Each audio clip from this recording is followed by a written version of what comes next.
In this video, I want to talk about 3 PUA techniques that actually work. Because when you think PUA techniques, what do you think?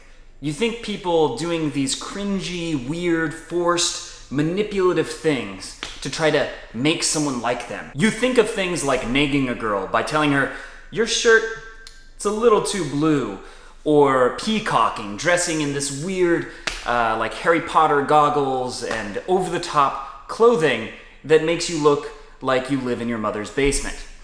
And look, a lot of the PUA techniques out there, they kind of suck. They're really awkward, and doing them does kind of make you look dumb. However, within the endless sea of garbage techniques, there are a few gems. There are a few things that can genuinely help you attract women, and I'm going to tell you about 3 of those in this video. But before I launch into that, I want to let you know that if you click the link below, you can join the VIP interest list to work with me in person, to take a boot camp with me in which I will help you completely transform your dating life. It's a very intense program. It's not for everyone, but if you want to increase your rate of progress in game, there is nothing more powerful than taking a boot camp. So make sure to check that out. And I want to make it clear that the availability is extremely limited. So if you don't sign up, you might not get an opportunity to take a boot camp with me at all. With that said, let's talk about 3 PUA techniques that actually work. Number 1, false time constraints. A false time constraint is basically telling a girl that you're not going to linger, telling her that you have somewhere to be in the near future. This is really powerful because one of women's biggest frustrations is having to deal with men who approach them but don't leave even when they're well past their welcome. Even though the girl clearly doesn't like them, the guy will not leave and they have to find some way to get out of this annoying interaction. So what you're doing here is you're making it very clear that you're not going to be lingering, that you're going to leave in the next few minutes. Of course, if the interaction is going well, you can stay, but by saying something along the lines of, "I actually have to go talk to my friends in a couple minutes, but I just had to say, you look really interesting, and I wanted to meet you really quick." When you do something like that, you're making the girl more comfortable with your approach. She has less reason to be defensive. So false time constraints are something you can use in pretty much any interaction you have with a girl, and it will increase the likelihood that that approach will go smoothly and that she will be comfortable talking to you. Number 2, push-pull. What is push-pull? Push-pull, otherwise known as hot and cold, is the balancing of pressure on and pressure off, or high tension and low tension. The purpose behind push-pull is basically to create a dynamic interaction as opposed to a static, predictable interaction. Most guys keep hitting the same note again and again. It's like a piano that keeps playing the same key. Dong, dong, dong, dong, dong, dong, dong, dong.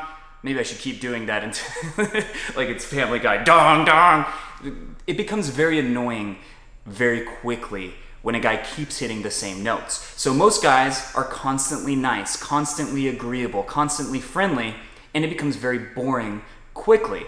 Some guys are very challenging and they tease a lot, but they do it so much that it becomes annoying and kind of grating. What you should do instead is balance these 2 notes. That will make you come across as unpredictable and exciting as opposed to another generic, boring, predictable guy. So what are examples of hot versus cold? Hot would include things like holding strong eye contact, speaking with a dominant, powerful voice, getting into close proximity with a girl where there's not much space between you. Physical touch, escalating physically, listening carefully to what a girl says, things like that. Things that are cold include teasing a girl, paying attention to someone or something other than her, like paying attention to your phone, for example, would be cold, or disagreeing with something that she says. Anything that gives her the impression you might not be as interested in her as she initially thought. And the balance of these 2 things creates a very addictive, exciting interaction that basically keeps the girl on her toes and keeps her wondering what's going to happen next. Because in most interactions, as a woman, you have to understand it's very boring. She knows exactly what's going to happen. She's been through this same interaction 1,000 times before, where the guy goes through the same steps in the same order, and it's very predictable. But if you use hot and cold, it becomes something totally different, something that she's not used to, and this totally captivates her attention. Now, I know you might be thinking, but isn't that a little bit manipulative to be hot and cold? It doesn't have to be manipulative. We are naturally hot and cold when we're interacting with people we're totally comfortable with. People tease their close friends all the time. They disagree with their close friends. Because they are being totally authentic, they will naturally be hot sometimes and cold other times. It depends on the genuine reaction to what's happening. But what men do when they like a girl is actually what's manipulative. They will constantly be nice. They will constantly do things to try to make the girl like them, by complimenting her, by giving her attention, doing whatever it is that you think will convince her that you're a guy she should date. Whereas if you're hot and cold, you're actually being more authentic because you aren't filtering yourself. You aren't limiting your expression to a small part of your personality. You're expressing your entire personality. But to start doing this, you may have to be a little inauthentic at first because you have a habit of being a nice guy or of being a guy who's always cold. So to start implementing the other side of this coin, you might have to get out of your comfort zone and do something that seems unnatural at first, but it's something you're probably already doing when you're interacting with someone you're totally comfortable with. So it's basically a crutch that you can use to, in the long term, make your interactions more authentic, not less authentic. Number 3 is to always be the first person who pulls away. What do I mean? Let's say you're dancing with a girl, it's going really well, and you start making out with her. What most guys will do is they will keep making out with her as long as she will let them. They will keep going and going indefinitely until she pushes the guy away. Don't do that. Instead, be the first to make a move, be the first to take the lead, but also pull away first as well. So when you're making out with a girl, be the person who pulls away. Or when you're holding hands with a girl, be the first person to let go. This is basically a specific way of using push-pull in the escalation of an interaction. From the time you meet, you're generally going to have to be the first person to escalate things. You're going to be the first person who has to make a sexual comment or who has to make strong eye contact. You're most likely going to have to initiate physical touch, etc., etc. But as soon as you do any kind of escalation, then pull it back. This accomplishes a few things, and the most important is that it shows you have empathy and self-restraint. Women have to constantly worry about guys being too aggressive. They have to worry that if they get into a bedroom with a guy, is he going to be empathetic and pay attention to what I want? Or is he not? They have to constantly worry about that. And by doing this type of escalation, where you're the first one to go in, but you're also the first one to pull away, you're showing her that you're not that kind of guy. You're showing her that you have restraint and that you're willing to pull away. You're not an aggressive, weird guy that she needs to be concerned about.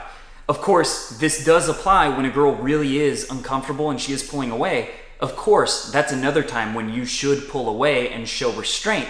But you do it even proactively. Even when the girl isn't pulling away, you pull away first, which helps her be comfortable with you and it helps her trust you. Because the truth is, when it comes to sex, attraction is important for both men and women.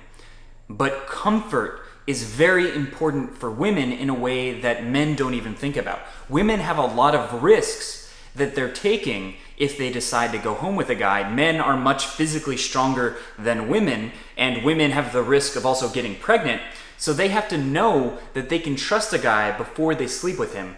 And this escalation strategy of always pulling back first allows you to build trust so that the girl will be much more likely to be comfortable with the idea of going home with you at some point.